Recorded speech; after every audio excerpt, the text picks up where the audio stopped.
This is XRD5. It's a Panalytical X'pert Pro system that utilizes a copper X-ray tube.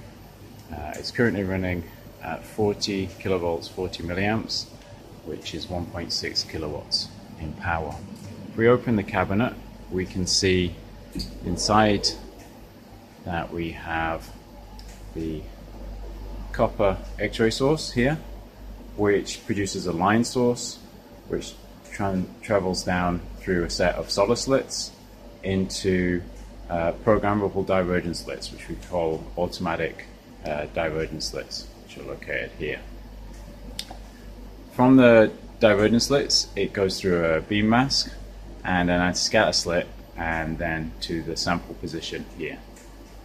From the sample position, the diffraction pattern is then received by another set of solder slits and the accelerator detector, which is a silicon strip one-dimensional detector, which means it has basically an angular range of about 2.122 degrees and approximately something like 186 channels. So where you would be counting on one machine for 1 second, here 1 second would be the same as having 186 machines doing the same collection time. Inside the cabinet as well, we also have an automated sample changer with carousel positions A, B, and C, and each carousel can take 15 samples.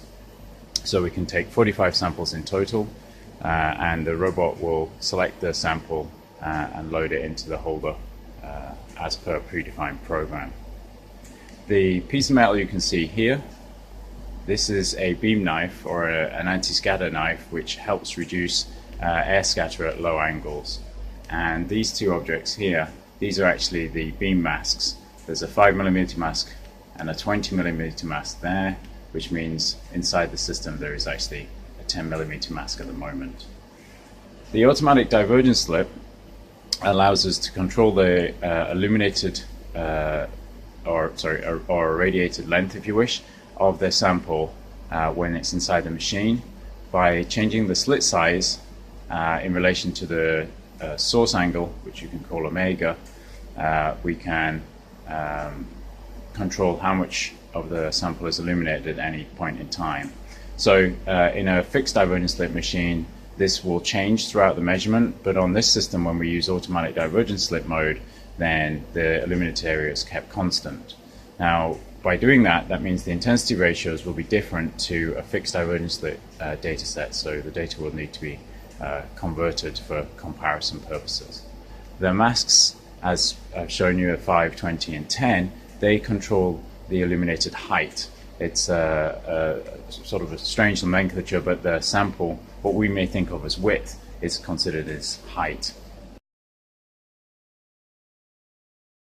The X-ray radiation, which is a copper source, so we have copper K alpha 1, copper K alpha 2, and copper K beta emission lines, after coming off the sample, is received by the accelerator detector through a set of solder slits, and just in this location we have a nickel filter which is used to remove the K beta radiation. So that takes the radiation from the K beta emission line down to something like 5% of its original intensity, but leaves the K alpha 1 and K alpha 2 pretty much untouched. Only small attenuation effects for those. So the radiation that we receive, the emission lines that we receive from the diffraction experiment in the detector, are predominantly K alpha 1 and K alpha 2 in source.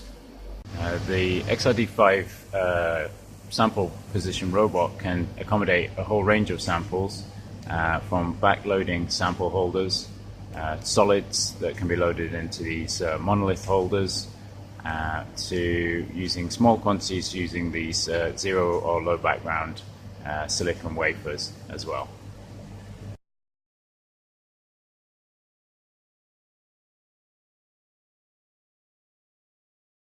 Robot loading a sample, it picks it up and loads it into the goniometer, and that's where it would stay for the measurement.